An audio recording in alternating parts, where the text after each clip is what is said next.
প্ৰতিটো কাহিনীয়ে কৰবাৰ পৰা আৰম্ভ হৈ কৰবাত শেষ হয় উদাহৰণস্বৰূপে এই বছৰৰ শেষৰ মাহ ডিসেম্বৰ এতিয়া আহি পালেহি এই বছৰ আৰম্ভ হোৱাৰ সময়ত আপুনি কি ভাবি আছিল আপুনি কি কল্পনা কৰিছিল আপুনি ক'ত আছিল আৰু আপুনি গম পোৱাৰ আগতে 2025 চনটো শেষ হ'বলৈ গৈ আছে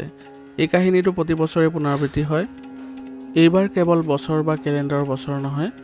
আমাৰ জীৱনতো এইবোৰ ঘটে নতুন অধ্যায় খোল খায় নতুন সম্পৰ্কৰ উন্নয় ঘটে আমি নতুন চাকৰি লওঁ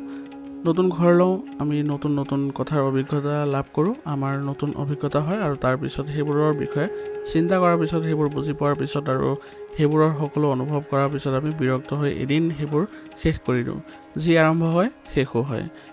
এইটোৱে চিৰন্তন সত্য আৰু 2025 চনৰ ডিসেম্বৰ মাহটো ঠিক তেনেকুৱাই হ'ব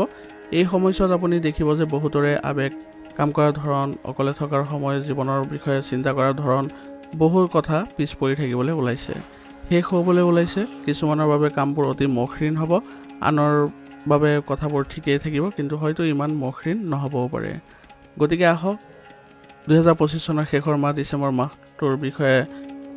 মেঘ ৰাশিৰ বাবে কেনেকুৱা হ'ব আজিৰ ভিডিঅ'টোত আপোনালোকে স্বাস্থ্য ধন সম্পত্তি সম্পৰ্ক কৰ্মৰ বিষয়ে আলোচনা কৰা দেখা পাব আপুনি সকলো ভৱিষ্যতবাণী পাব যি আপোনাৰ ডিসেম্বৰ 2025 চনৰ ৰাশিফল পৰিকল্পনা কৰাত ভালদৰে আপোনাক সহায় কৰিব গতিকে আহক ভিডিঅ'টো আৰম্ভ কৰোঁ মেঘ ৰাশিৰ বাবে ডিসেম্বৰ মাহ আপোনাৰ এটা সহজ মাহ হ'ব আৰু ইয়াৰ অন্ত পৰিব সৰলতাৰে এই মাহটো যেন চূড়ান্ত প্ৰান্তিকৰণৰ দিশত অধিক আগবাঢ়িছে অৰ্থাৎ আপুনি ভাবিব এই মাহত মই কি কৰি আছো মই সঠিক কৰিলোনে কাৰণ বছৰটো শেষ হোৱাৰ লগে লগে আপুনি আপোনাৰ সময় আপোনাৰ সূচী আপোনাৰ কেৰিয়াৰ আৰু আপোনাৰ বিবাহৰ সৈতে ন্যায় কৰি আছে নেকি সেই বিষয়ে অধিক চিন্তা কৰিবলৈ আৰম্ভ কৰিব এনে বহু চিন্তা মনলৈ আহিব আৰু এই মাহটো কিবা এটা শেষ কৰাৰ সময় হ'ব ই হ'ব পাৰে বেয়া অভ্যাস খাদ্যাভ্যাসৰ অনিয়মিত ৰুটিন সম্পৰ্ক বা বেয়া বন্ধুত্ব বহুদিনৰ পৰা আপোনাৰ জীৱনত অংশ হৈ থকা কিবা এটা হ'ব পাৰে কিন্তু এতিয়া আপুনি দেখিব যে বিদায় লোৱাৰ সময় আহি পৰিছে বা হয়তো বহু মেঘ ৰাশিয়ে বিদায় ল'ব নিবিচৰাৰ অনুভৱ কৰিব পাৰে কিন্তু সেই বস্তুটো সেই ব্যক্তিজনে বা সেই সহকৰ্মীজনে বিচাৰিছিল গতিকে এই মাহটোৱে কিবা এটা শেষলৈ আঙুলিয়াই দি আছে ইয়াৰ ফলত আপোনাৰ অলপ অস্বস্তি অনুভৱ হ'ব পাৰে অৰ্থাৎ ইমান মসৃণ আৰু সুখী নহ'ব পাৰে আৰু এনেকুৱাও নহ'ব যে আপুনি গভীৰ দুখ অনুভৱ কৰি আছে আপুনি হয়তো কৰবাত কিবা এটা জানিছিলে কিন্তু সেই গ্ৰহণযোগ্যতা এতিয়াও আপোনাৰ অহা নাই আপোনাৰ গতি বহু পৰিমাণে বৃদ্ধি হ'বলৈ গৈ আছে আপোনাৰ কাম যথেষ্ট বৃদ্ধি পাব যদি আপুনি এজন ফ্ৰিল্যান্সাৰ বা স্বনিয়োজিত আছিল যিয়ে মাজে মাজে কাম পায় আৰু তাৰ পৰা ধন উপাৰ্জন কৰে তেন্তে হলে এই মাহত আপুনি ভাল কাম আৰু ভাল ধন দেখিব কিন্তু হেঁচা বহু আপোনাৰ থাকিব বহু হুলস্থুল পৰিৱেশৰো আপুনি অনুভৱ কৰিব কাৰণ ই আপোনাৰ বাবে কাম কৰিবই লাগিব আৰু যদি আপুনি কৰবাত কৰ্পোৰেট সেক্টৰত কাম কৰি আছে তেনেহলে আপোনাৰ মানুহৰ পৰা আশা থাকিব আৰু তেওঁলোকে আপোনাৰ লগত এনেকুৱা কথা পাতিব যেনে এইটো কৰক এইটো আৰু সেইটো ইত্যাদি তেতিয়া তেওঁলোকে আপোনাৰ পৰা অত্যাধিক আশা কৰিছে যে আপুনি প্ৰাপ্য ফলাফল দিবলৈ পাৰিব বুলি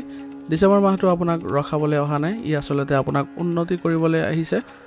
আপুনি আবেগিকভাৱে কিছু লঘু অনুভৱ কৰিব আৰু তাৰ পিছত আৰু লঘু অনুভৱ কৰিবলৈ গৈ থাকিব এই মাহটো শেষ হোৱাৰ লগে লগে আপুনি নতুন বছৰটো আৰম্ভ হোৱাৰ লগে লগে আপুনি নিজকে চাৰ্জ আপ কৰি আৰু অধিক আক্ৰমণাত্মক অনুভৱ কৰিব এতিয়া এটা নতুন অধ্যায় নতুন মাহত প্ৰৱেশ কৰোঁ ডিসেম্বৰৰ দ্বিতীয়াৰ্ধত ক্ৰমান্বয়ে আপোনাৰ দিশটো একেই হ'ব আপুনি আপোনাৰ শৰীৰত অনুভৱ কৰিব আপোনাৰ মন শৰীৰ হৃদয় সকলোতে একেলগে কাম কৰি যাবলৈ আপুনি সক্ষম হ'ব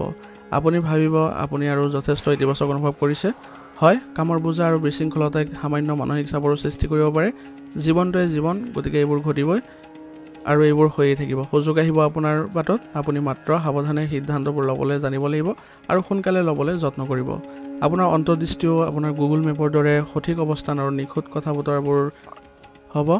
আৰু আপুনি পূৰ্বতে অনুমান কৰিব পাৰিব কিছুমান কথা যেনেকৈ মই ভাবিছিলোঁ যে এইজন ব্যক্তি এনেকৈ ধৰণৰ কথা ক'ব আৰু মই ভাবি আছিলোঁ যে এইবোৰ মানুহে এই কামটো কৰিব গতিকে এইবোৰ সংলাপ আপুনি এই মাহত বহুবাৰ ক'ব আৰু বিভিন্ন ঠাইত ক'ব আৰু বিভিন্ন পৰিস্থিতিত ক'ব কিন্তু এইবোৰ হোৱা আপুনি পৰিলক্ষিত হ'ব এতিয়া আহক কেৰিয়াৰৰ ফালৰ কেনেকুৱা ধৰণৰ প্ৰভাৱ থাকিব ডিসেম্বৰ মাহটো এটা ভাল মাহ আপোনাৰ একেবাৰে লেহেমীয়া নহয় আপোনাৰ কামৰ বোজা আৰু ভ্ৰমণৰ দায়িত্ব যথেষ্ট বৃদ্ধি পোৱা দেখা যাব আৰু আপুনি অলপ গো গেটাৰ মুডত থাকিব এই মাহটো 10 ডিসেম্বৰৰ পিছত কিছু অভাৱনীয় পৰিস্থিতিৰ সৃষ্টি হ'ব পাৰে উদাহৰণস্বৰূপে আপুনি কিছুমান কাম নিজৰ আউটাৰ বাহিৰতো কৰিব লগা হ'ব পাৰে যেটো আপোনাৰ বাবে লাভ হ'ব এটা পৰিকল্পনা বা প্ৰকল্পৰ শেষ মুহূৰ্তত সলনি হ'ব পাৰে আপুনি কেতিয়াও কল্পনা নকৰা কোনোবা এজনৰ লগত অপ্ৰত্যাশিত কথা বতৰা এটাই ইমান দীঘলীয়া আৰু গভীৰ কথা বতৰাৰ সূচনা কৰিব যে আপুনি উপভোগ কৰিব আৰু এই সময়ছোৱাটো অলপ ৰহস্যৰে ভৰা অনুভৱ হ'ব মেঘ ৰাশিৰ আটাইতকৈ ডাঙৰ শক্তি হ'ল ধুমুহাৰ মাজেৰে বাট বিচাৰি ওলোৱাৰ ক্ষমতা আৰু যদি মই এইটো ব্যৱসায় আৰু মেঘ ৰাশিৰ তালিকা যোগ কৰিছোঁ তেনেহ'লে ব্যৱসায়ত জড়িতসকলৰ বাবে বছৰৰ প্ৰথমাৰ্ধত যথেষ্ট শক্তিশালী যেন লাগিব সিদ্ধান্তবোৰ চোকা হ'ব আপোনাৰ আৰু আপুনি যেন সকলো ফালৰ পৰা সমৰ্থন লাভ কৰিছে এনে আপুনি অনুভৱ কৰিব পাৰিব আৰু প্ৰকৃত অগ্ৰগতি ডিচেম্বৰৰ মাহৰ দ্বিতীয়াৰ্ধত দেখা পাব সভা ভ্ৰমণ ডাঙৰ কথা বতৰা ভাল সিদ্ধান্ত এটা ভাল দিশ এইবোৰে সম্পূৰ্ণৰূপে আপোনাক স্থানান্তৰিত কৰিব 2026 চনৰ বাবে আৰম্ভণিৰ বিন্দু প্ৰদান কৰিব আপোনাৰ টকাৰ সন্দৰ্ভত ডিচেম্বৰ মাহত আপোনাৰ বিত্তীয় অৱস্থা ভাল হোৱা দেখা গৈছে কিন্তু খৰচৰ সামান্য বৃদ্ধি হোৱাৰ সম্ভাৱনা আছে কাৰণ আপুনি যাত্ৰা কৰিব লগা হ'ব পাৰে বা বন্ধুৰ বিয়া আদিত অংশগ্ৰহণ কৰিব লগা হ'ব পাৰে সিহঁতৰ বাবে উপহাৰ কিনিব লগা হ'ব পাৰে কিবা অনুষ্ঠানত নিমন্ত্ৰণ পালে সেইবোৰ ৰক্ষা কৰিব লাগিব বিমান বুকিং হোটেল বুকিং ইত্যাদি আপোনাৰ বাবে এবাৰ সম্ভাৱনা আছে এইবোৰৰ ফলত অলপ খৰচ বৃদ্ধি হোৱা পৰিলক্ষিত হ'ব কিন্তু এয়াই জীৱন এয়া সকলো কৰিব লাগে আৰু এইবোৰ ঘটিব স্বাস্থ্যৰ দৃষ্টিকোণৰ পৰা এই মাহটো মেঘ ৰাশিৰ বাবে মোটামুটি ভাল অলপ স্বাস্থ্যৰ ক্ষেত্ৰত সংবেদনশীল হোৱাৰ প্ৰয়োজনীয়তা থাকিব টোপনিৰ অসুবিধা হোৱাটো সম্ভাৱনা আছে যিসকল মেঘ ৰাশিয়ে সময়মতে শুৱে তেওঁলোকৰ মূলতঃ যি আপোনালোকৰ ৰাশিফল আছে সেইবোৰত শক্তিশালী বৃহস্পতি গ্ৰহ থাকে তেওঁলোকে এই অভিজ্ঞতা লাভ কৰে দ্বিতীয়াৰ্ধত শক্তিৰ মাত্ৰা লক্ষণীয়ভাৱে উন্নত হ'ব অন্যথা স্বাস্থ্যৰ প্ৰতি বেছি চিন্তা কৰাৰ প্ৰয়োজন নাই কিন্তু মেঘ ৰাশিৰ যিসকল মহিলা মানুহ আছে তেওঁলোকৰ মুখৰ লগত কিছুমান সৰু সৰু সমস্যাৰ সন্মুখীন হ'ব পাৰে চকুৰ অংশৰ আশে-পাশে বা গালবোৰত কলা দাগ ৰং বৃদ্ধি ফুহা আদি দেখা দিব পাৰে যি আপোনালোকক আমনি কৰিব পাৰে পুৰুষৰ ক্ষেত্ৰত স্বাস্থ্যৰ বাবে বেছি চিন্তা কৰাৰ প্ৰয়োজনীয়তা নাই ডিচেম্বৰৰ বাবে প্ৰেমৰ বিষয়ে বিশেষ অনুকূল নহয়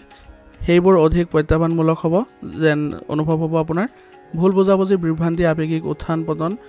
ডিচেম্বৰৰ প্ৰথমাৰ্ধত নহয় দ্বিতীয়াৰ্ধত বেছি স্পষ্ট হৈ পৰিছে গতিকে প্ৰেমৰ সংগ্ৰামবোৰ প্ৰথমাৰ্ধত অধিক স্পষ্ট হ'ব দ্বিতীয়াৰ্ধৰ ভিতৰত এই প্ৰতিৰোধ বিৰক্তিলৈ পৰিণত হ'ব পাৰে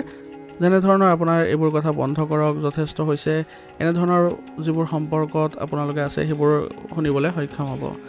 আৰু এইটোৱে আপোনাৰ অলপ বিৰক্তি কৰিব যথেষ্ট বিভ্ৰান্তিৰ সৃষ্টিও হ'ব সম্পৰ্কত থাকিব লাগেনে এৰিব লাগেনে মই কি কৰিব লাগে এই চক্ৰ অব্যাহত থাকিব স্পষ্ট উত্তৰ কেতিয়াও নাপাব আপোনাৰ হৃদয়ে এটা কথা বিচাৰে আন কিবা এটা ঘটি আছে আনহাতে আপোনাৰ মনটো আন কিবা এটা কয় আৰু এনে আৱেগিক জটিলতাত আবদ্ধ হৈ থকা সম্পৰ্কত থকা সকলৰ ক্ষেত্ৰত এইটোৱেই হ'ব বিয়া হৈ গ'লে বেছি চিন্তা কৰাৰ প্ৰয়োজন নাই সৰু মতানৈক্য আৰু পৰিয়ালৰ জৰিয়তা হেঁচা প্ৰয়োগ কৰিব অন্যথা বিবাহিত জীৱন সুস্থিৰ যেন দেখা গৈছে সাধাৰণতে ডিচেম্বৰ মাহত পাৰিবাৰিক জীৱন প্ৰত্যাহ্বানমূলক হয় ই সমৰ্থনকাৰীও হয় ঘৰৰ পৰিৱেশ যথেষ্ট সুষম হ'ব মাহৰ আৰম্ভণিতে মাত্ৰ আপোনাৰ বক্তৃতা অলপ কোমল কৰি ৰাখিবলৈ চেষ্টা কৰিব গৰম চাহৰ দৰে বেছি গৰম কথা কোৱাৰ পৰা বিৰত থাকিব নহ'লে আপোনালোকৰ সম্পৰ্কত কিছু বিৰক্তিৰ পৰিস্থিতিৰ সৃষ্টি হ'ব যিসকলে বহুদিনৰ পৰা ভ্ৰমণ পৰিকল্পনা কৰি আছে আৰু ইয়াৰ বাৰে বাৰে পিছুৱাই দিয়া হৈছে যদি আছে তেনেহ'লে ডিচেম্বৰ মাহত ইয়াক কাৰ্যকৰী কৰক সাধাৰণতে 20 ডিচেম্বৰৰ আশে-পাশে আপোনাৰ ভ্ৰমণ পৰিকল্পনা সেয়া কৰ্মৰ বাবে হওক বা পৰিয়ালৰ সৈতে হওক সম্পূৰ্ণ হোৱা যেন দেখা গৈছে গতিকে বন্ধুসকল এই গোটেই ডিচেম্বৰ মাহটো এনেকুৱাই হ'ব আপোনালোকৰ এতিয়া আপোনালোকৰ ডিচেম্বৰ মাহত কিছুমান উপায় আপোনালোকক কৈ দিছোঁ আপোনালোকে মংগলবাৰে হনুমান মন্দিৰলৈ গৈ হনুমানৰ পতাকা বা জয় শ্ৰীৰাম লিখা পতাকা এখন আনিবলৈ চেষ্টা কৰিব আৰু ইয়াক আপোনাৰ বেলকনিত আপোনাৰ ঘৰৰ উত্তৰ দিশত বা আপোনাৰ যদি ঘৰত ছাদ আছে তেনেহ'লে ছাদত ৰাখিব পাৰে ইয়াৰ ফলত আপোনাৰ কেৰিয়াৰৰ যিকোনো বিঘিনি মসৃণ হ'ব আৰু আপোনাৰ উত্তেজনাবোৰ হ্ৰাস পাব গতিকে বন্ধুসকল এইদৰে গোটেই ডিচেম্বৰ মাহটো সকলো মেঘ ৰাশিৰ বাবে মুকলি হ'ব যদি ভিডিঅ'টো ভাল লাগিছে ভিডিঅ'টো লাইক কৰিব চেনেলত যদি নতুন হৈছে চেনেলটো ছাবস্ক্ৰাইব কৰি ল'ব আৰু কমেণ্টত ওম নমঃ শিৱায় লিখিবলৈ নাপাহৰিব আৰু ভিডিঅ'টো শ্বেয়াৰ কৰিব ধন্যবাদ